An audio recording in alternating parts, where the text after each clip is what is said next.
Dhaka college গণিত বিভাগের প্রথম বর্ষের ছাত্রদের জন্য ক্লাস। আজকের এই ক্লাসে তোমাদের স্বাগত জানাই।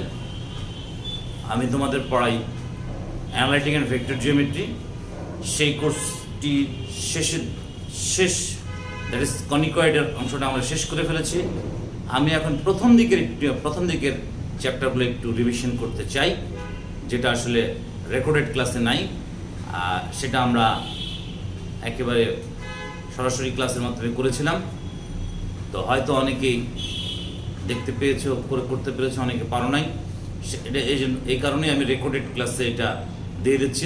এই চ্যাপ্টারের কিছু ইম্পর্টেন্ট বিষয়গুলো, গুরুত্বপূর্ণ বিষয়গুলো ডিটেলসে না গেলেও আমি একেবারে মোটা দাগে যেসব জিনিস দেখানো দরকার, পড়ানো উচিত, জানা উচিত, সেগুলো আমি পড়াতে চাই।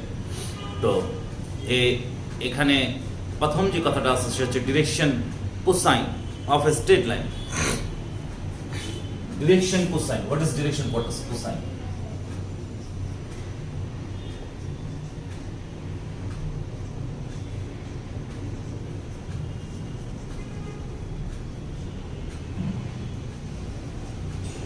of a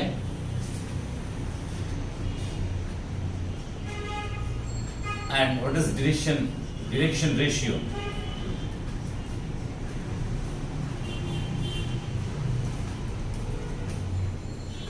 What is direction cosine and what is direction ratio of a straight line? তো এটা আমরা ব্যাখ্যা করি এইভাবে যে if a straight line makes angle alpha, beta, gamma with the positive direction of x, y and z axis, then cos alpha, cos beta and cos gamma is called the direction cosine of a straight line. That is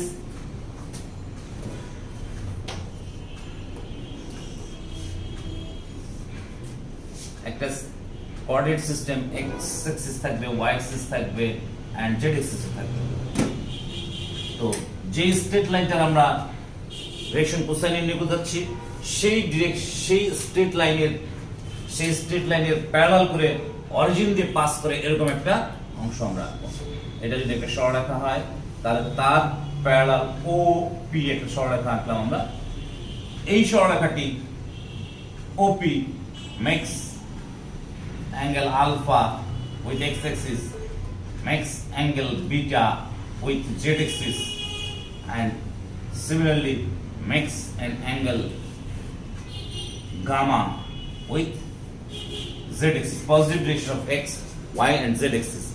Then cos alpha, cos beta and cos gamma is called the direction cosine of that straight line OP or parallel to OP. এগুলোকে আমরা denote করি L, M, N।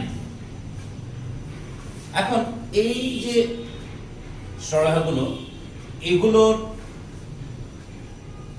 Proportional কিছু সংখ্যা L, M, N, এগুলোর সাথে সমানুপাতিক তিনটি সংখ্যা A, B, C, সেই সংখ্যাগুলোকে আমরা বলছি direction ratio. L M N গুলো হলো যে একটি সরলরেখা এক্স অক্ষ, ওয়াই অক্ষ এবং জেড অক্ষের সাথে যে কোণ উৎপন্ন করবে, সেই কোণের কোসাইন নিলে যে মানটা আমরা পাবো, কোসাইনের মানটা যে পাবো, সেই মানটা সেই মানগুলোকে আমরা বলছি ডিরেকশন রেশিও, ডিরেকশন কোসাইন। আর ডিরেকশন কোসাইন গুলোর সমানুপাতিক কোনো সংখ্যা, সেগুলোকে আমরা বলছি ডিরেকশন রেশিও। এই হলো ডিরেকশন কোসাইন এবং direction ratio of A straight line. তাহলে এগুলো নিয়ে একটা থিওরামের মতো আছে, সেটা হলো যে যদি if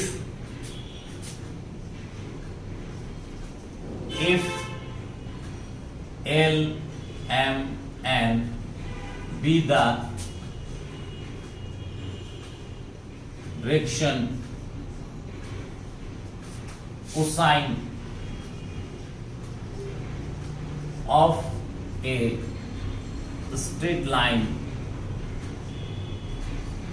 then show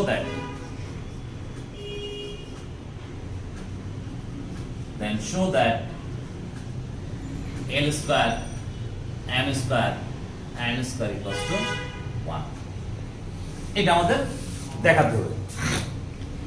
L M N direction cosine of any straight line, then L square plus M square plus 1 equals to plus N square equals to 1. অর্থাৎ এটাকে আবার কেউ বলছে যে fundamental theorem of direction cosine. তো এটা আমরা কিভাবে দেখাবো? আমরা কোঅর্ডিনেট সিস্টেম এঁকে নিই।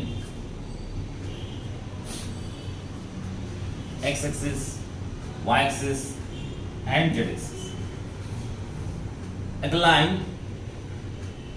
any line AB, তাহলে এই লাইনের সাথে প্যারালাল করে আমরা আরেকটা লাইন আঁকবো, এটা হলো OP। এই P বিন্দুর কোঅর্ডিনেট আমরা ধরে নিলাম x y z, আর এই লাইনটি এই OP এর ডিরেকশন কোসাইন অথবা AB লাইনের ডিরেকশন কোসাইন হলো আমার L M N। তাহলে আমাদের শো করতে হবে যে L square plus M square plus N square equals to 1। তাহলে আমরা কি করব? P থেকে OX, that is x Axis এর উপর একটা লম্ব OL, এখান থেকে আমরা বলতে পারি এটা হলো আমার x, আর L যেহেতু direction cosine, if the line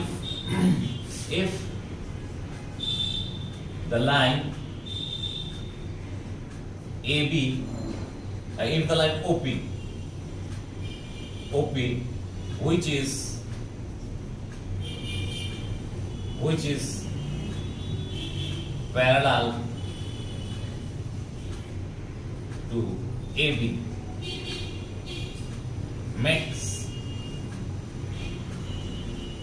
angles alpha, beta, gamma with x, y, z axis, positive direction of in the positive direction,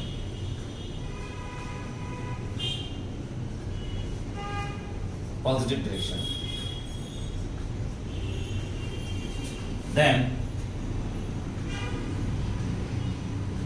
I'll give then cos alpha equals to L, cos beta equals to M, cos gamma equals to M। এটা আমরা এখানে বলতে পারি। এখন in triangle OPL এখানে cos alpha equals to কত? এটা যদি আলফা হয় তাহলে cos alpha equals to কত? cos alpha equals to OL by OP। OP টাকে আমরা এখানে ধরে নেব R, OP হলো R, let OP এই ডিসটেন্সটা হলো R। এখানে বলতে চাচ্ছি যে AB এর parallel line OP and P is any point on the line which is parallel to AB and passes through the origin।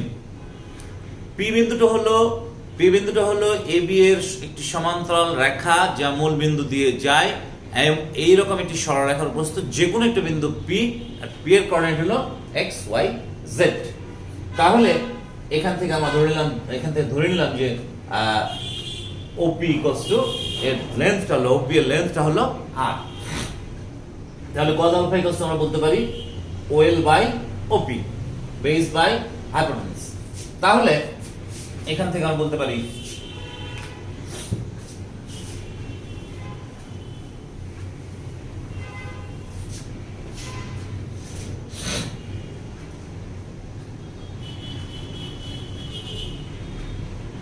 cos alpha equals to x by r, that is L equals to x by r, তাহলে x equals to L r।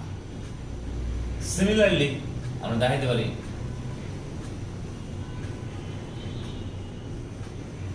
Similarly, y equals to mr, z equals to n.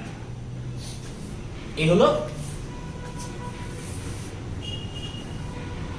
Direction কোসাইনের সাথে coordinates গুলোর relation. x y z হচ্ছে coordinate of A point p, তার সাথে তার direction cosine lm n এর relation. তাহলে OP equals to কত?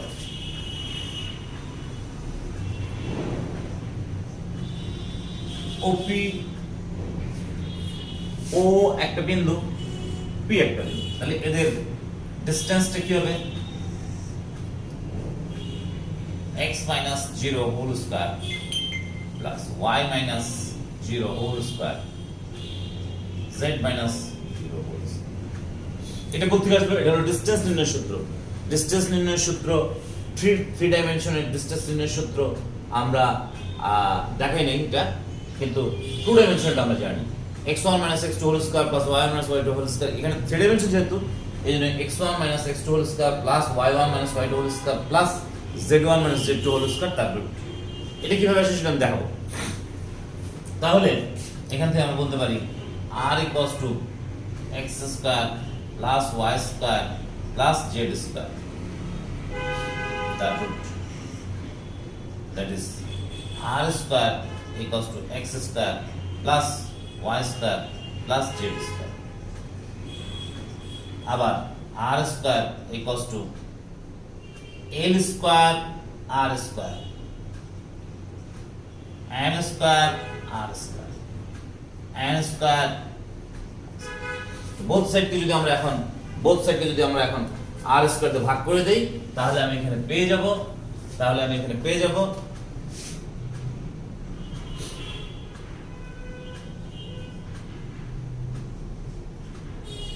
l square plus m square n square equals to 1।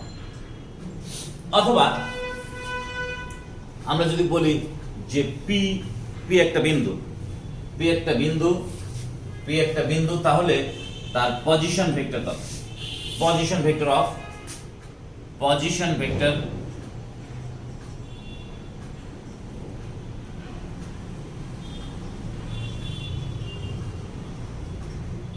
p। আমি এখন ভেক্টরের সাহায্যে দেখাবো। তাহলে ভেক্টরের পার্টেরও কিছু অংশ আমার এখানে পড়ানো হয়ে যাচ্ছে। তাহলে ভেক্টরের পার্ট সাহায্যে যদি আমি দেখাই, তাহলে আমরা বলতে পারি যে OP, vector OP equals to হলো xi plus yj plus z। তাহলে OP ইকুয়ালস টু কত? OP মানে আমরা জানি r, তাহলে r ইকুয়ালস টু x মানে আমরা কি পেয়েছি? x মানে আমরা পেয়েছিলাম lr।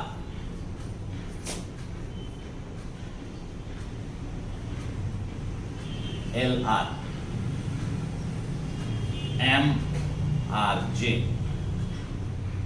NRK।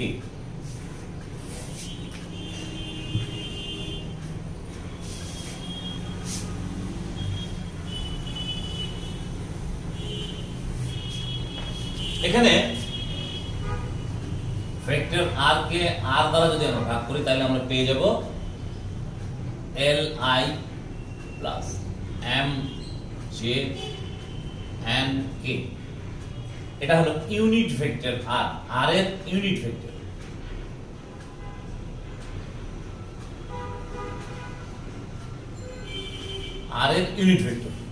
এটা হলো OP বরাবর ইউনিট ভেক্টর। তাহলে এই ইউনিট ভেক্টর দুটো যদি আমি গুণ করে দেই, r ডট r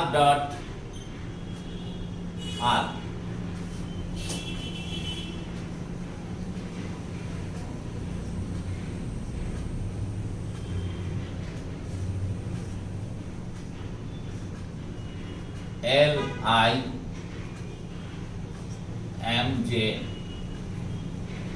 n। তাহলে r ডট r মানে হচ্ছে ইউনিট ভেক্টর, যেহেতু এই দুটো ডট গুণন হয়ে যাবে 1, এই দুটো ডট গুণন 1, কারণ ইউনিট ভেক্টর দুটো ভেক্টরের গুণফল কি? দুটো ভেক্টরের ডট গুণন আমরা কি জানি? a dot b equals to কত?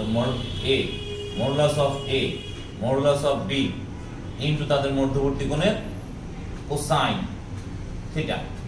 তাহলে এখানে দুটো যদি ইউনিট ভেক্টর হয় তাহলে আর এর মান হচ্ছে 1, এটার মান 1, এর আর এর মান 1, তার সাথে cos থিটা মানে cos 0, একই ভেক্টর যেহেতু, তাহলে তাদের মধ্যবর্তী কোণ হচ্ছে 0। তাহলে আমরা বলতে পারি r ডট r দুটো ইউনিট ভেক্টরের মান হচ্ছে ডট গুণ হচ্ছে 1, আর এইটা আর এটা ডট গুণ করলে আমরা পেয়ে যাব l square plus m square plus n square. তাহলে আমরা পেয়ে গেলাম যে l square plus m square plus n square equals to 1। এই হলো আমাদের যদি কোন একটি সরলরেখার direction cosine l m n হয়, তাহলে সেখান থেকে আমরা বলতে পারি যে l square plus m square equals to 1। এটা আমি দুই পদ্ধতিতে দেখালাম, একটা জ্যামিতিক পদ্ধতিতে আমি দেখালাম কোঅর্ডিনেট সিস্টেম ব্যবহার করে, আর একটা আমি দেখালাম হচ্ছে ভেক্টর পদ্ধতিতে। এই হলো আমাদের দুটো পদ্ধতিতেই আমি দেখাতে পারি। এখানে আমার ভেক্টর নিয়েও একটু কথা বলা হয়ে গেল, অ্যাপ্লিকেশন অফ ভেক্টরস, ভেক্টর ব্যবহার করে আমরা এটা করতে পারি। এখন যে জিনিসটা বলেছিলাম যে আমি একটা জিনিস দেখাতে চাই, সেটা হলো দুটো বিন্দুর মধ্যবর্তী দূরত্ব নির্ণয়ের জন্য যে সূত্র, সেটা ভেক্টর পদ্ধতিতে কি হয়।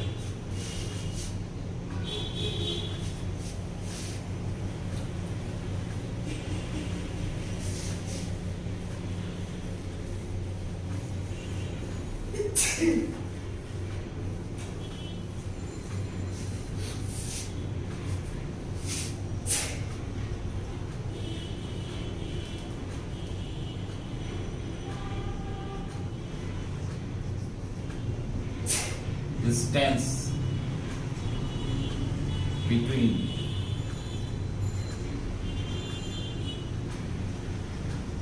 two points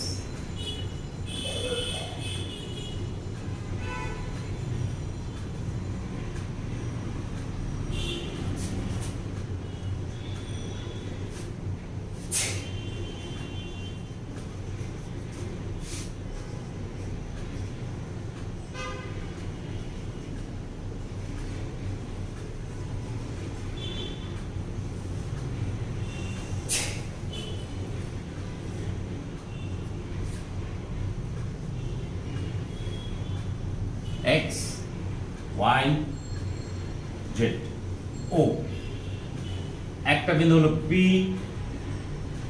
x1 y1 z1, আর একটা বিন্দু হলো q x2 y2 z2।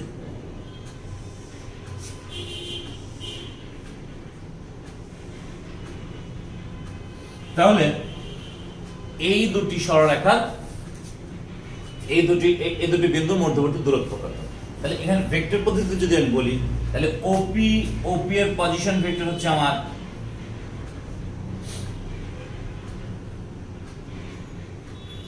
x1i plus y1j plus z1k, R OQ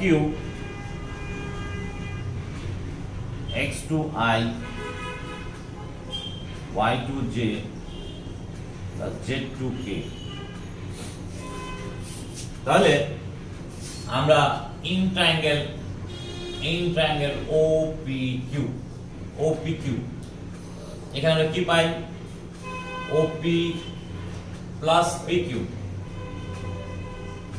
equals to OQ, OP plus PQ plus OQ। Vector এডিশনের ট্রায়াঙ্গেল ফর্মুলা, এটা। তাহলে সেখান থেকে বলতে পারি PQ equals to OQ minus OP।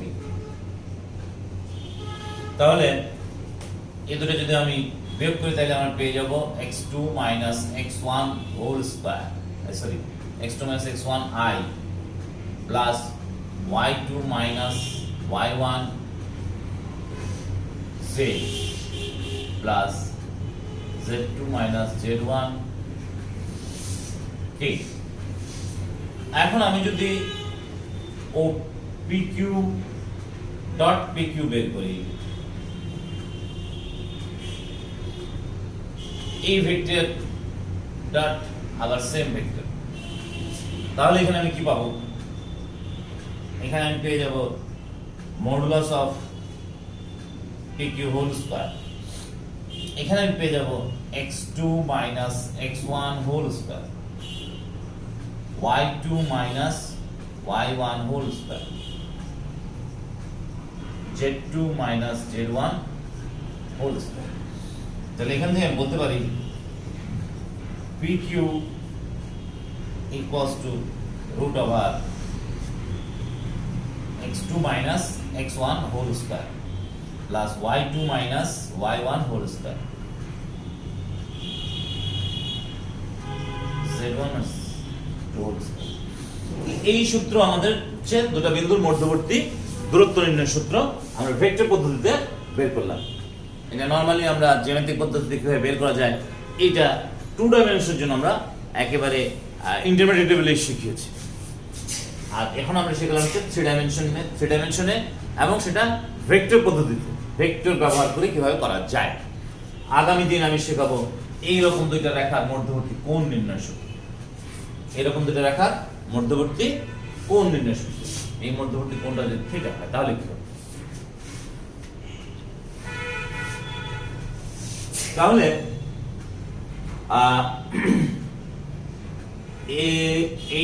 আচ্ছা নেক্সট দিন ধরুন আজকে আমি একটু বলে নিই, যদি এই OP Rekha direction cosine of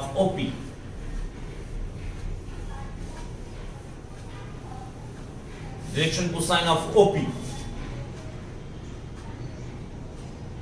if L1 M1 N1 are the direction cosine of OP and L2 M2 N2 are the direction cosine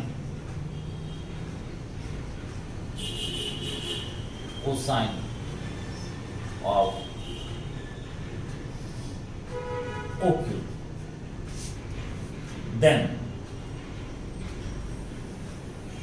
আমরা আগে দেখিয়েছি একটু আগে, সেটা হলো x1 equals to L1 R1 যদি if OP equals to R1 and OQ equals to R2 হয়, তাহলে y1 equals to M1 R1, z1 equals to N1 R1, x2 L2 R2,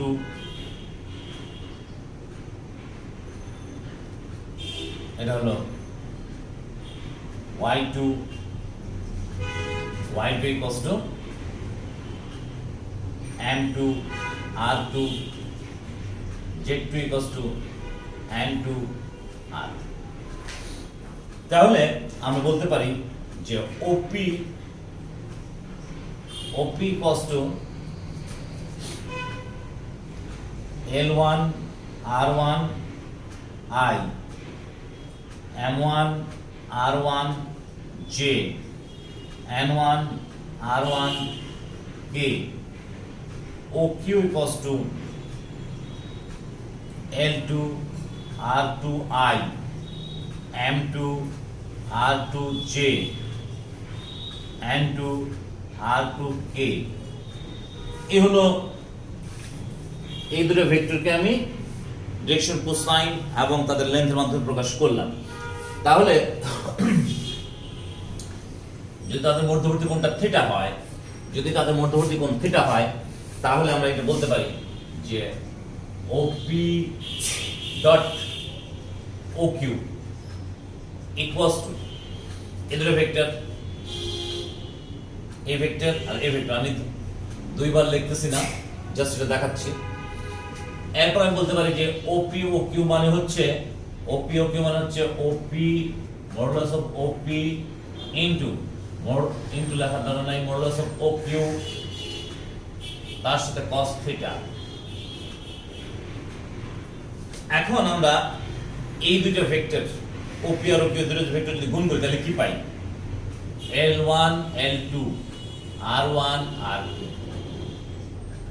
M1 M2 R1 R2 N1 N2 R1 R2।